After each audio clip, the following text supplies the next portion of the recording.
आपल्याबरोबर खासदार सुप्रियाताई सुळे आहेत। ताई, बनेश्वरचा जो साधारणतः 1.5 किलोमीटरचा रस्ता आहे, त्या रस्त्यासाठी तुम्ही या ठिकाणी आंदोलनासाठी बसलेला आहात। साधारणतः काय खर्च अपेक्षित आहे की राज्य सरकारच्या रस्त्यामुळे तिजोरीवरती ताण येणार आहे किंवा काय होणार आहे? का रस्ता रखडला एवढे? सरकारला विचारणार 1.5 किलोमीटरचा रस्ता आहे, 1.5।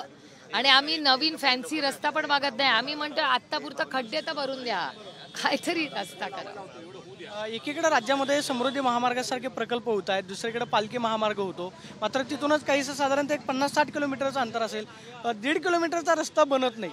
म्हणजे मग आज हीच तर गंमत आहे। म्हणून मी गडकरी साहेबांचे आभार मानते की गडकरी साहेब असं कधी करत नाही। गडकरी साहेबांनी एकदा शब्द दिला म्हणजे रस्ता होणार म्हणजे होणार। आणि अनेक वेळा असाही आम्हाला अनुभव, आणि गडकरी साहेब आणि CR पाटील या दोघांचे मी जाहीर आभार मानते। कारण का आमचाही आरोप अनेक वेळा आमचे होतात की जलजीवन मिशनमध्ये भ्रष्टाचार झालाय। जलजीवन मिशनमध्ये जिथे जिथे भ्रष्टाचार झालाय हे फ्लोअर ऑफ द हाऊसवर CR पाटील सगळ्याच खासदारांना म्हणले की मला नोटीस द्या, पत्र लिहा की बाबा असं झालंय, मी लगेच इन्क्वायरी लावतो, काम थांबेल। आणि असं झालेलं आहे। त्याच्यामुळे CR पाटील साहेब आणि गडकरी साहेब ह्या दोघांकडून जलजीवन मिशन आणि रस्ते याच्याबद्दल पारदर्शकपणे काम चाललेलं आहे। पण राज्य सरकारचं काय करणार? हा रस्ता कोणत्या निधीतून होऊ शकतो? म्हणजे DPDC असेल किंवा मग 25-15? मायबाप सरकार आहे, त्यांना काय लागतं? या खिशातून का या खिशातून काय फरक पडतो? रस्ता करायला काय लागतं? सरकार आहे ते, असं काय? आम्ही पण सत्तेत राहिलो ना अनेक वर्ष, आम्हाला माहिती ना रस्ते करायचे कसे। मात्र राज्यातल्या लाडकी बहीण योजना असेल किंवा इतर योजनांमुळे तिजोरीवरती ताण आलेला आहे। 1.5 किलोमीटर रस्त्यावर 1.5 किलोमीटर, आम्ही काय 200 किलोमीटरचा रस्ता मागत नाहीये। 1.5 किलोमीटर हो, काय लागतं 1.5 किलोमीटर रस्त्याला? आता बघा ना, इथे आजच बातमी आहे, प्राधिकरणाची जमीन 22,000 हेक्टर जमीन सरकार विकणार आहे। सरकारवरती ताण आलाय हे निश्चित आहे। मी तर कधीपासून म्हणते, इलेक्शनच्या आधीपासून म्हणते मी, एवढं तर फायनान्स आणि बजेट तर आता सगळ्यांनाच कळतं ना, आपण एक्सपर्ट नसलो तरी। आता राज्याच्या अर्थसंकल्पामध्ये ज्या घोषणा झाल्या त्याच्यावरती राज्य सरकार सातत्यानं सांगते की नाही सर्वसामान्यांचा विचार या अर्थसंकल्पामध्ये करण्यात आलेला आहे। हे सगळे भोरचे जे भोर वेल्ल्याचे जे लोक येऊन बसलेत ते कोण आहेत? ते बिचारे कष्ट करणारी डोंगराळी भागातलेच लोक आहेत ना।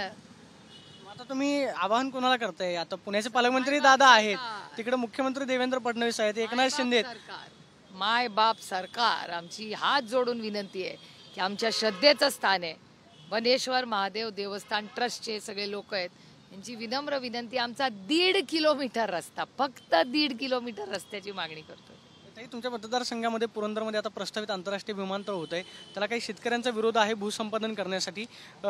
शेतकरी तुमच्याकडे काय तक्रार करतात? शेतकरी असं म्हणतात की आम्ही जमीन देणार नाही, कोणत्याही परिस्थितीमध्ये आम्हाला आमची जमीन द्यायची। मी कलेक्टरांशीही बोलणं झालंय, माझं मुरली अण्णा मोहोळांची पण बोलणं झालंय। आमची विनंती आहे की ॲक्विजिशन कुठेतरी इन्फ्रास्ट्रक्चरसाठी करावंच लागतं, पण जे कराल ते सन्मानाने सगळ्यांना कॉन्फिडन्स देऊन करा। म्हणजे पुरंदरमध्येच विमानतळ झालं पाहिजे इच्छा, पुरंदरकरांची पण इच्छा आहे विमानतळ व्हावं। पुरंदरवाल्यांनी काही विरोध नाही केलेला, पुरंदरवाल्यांना विकास हवा आहे, कोणीही नाही म्हणत नाहीये, त्यांचं म्हणणं आहे चर्चेतून मार्ग काढा।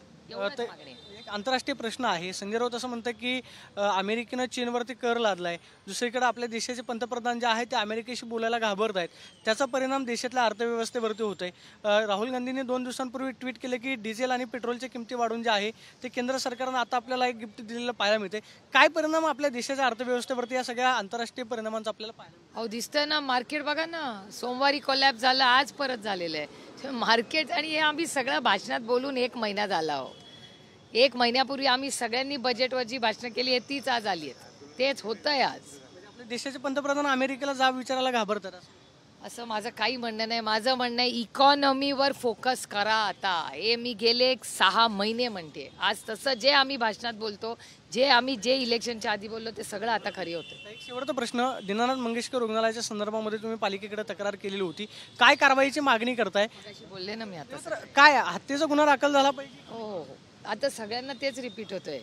पाहतोय की दीनानाथ मंगेशकर रुग्णालयावरती हत्येचा गुन्हा दाखल झाला पाहिजे अशी प्रतिक्रिया खासदार सुप्रिया सुळेंनी दिल्याचं पाहायला मिळते। कॅमेरा पर्सन तुषार सोनी, प्रदीप कापसे, TV9 मराठी, पुणे।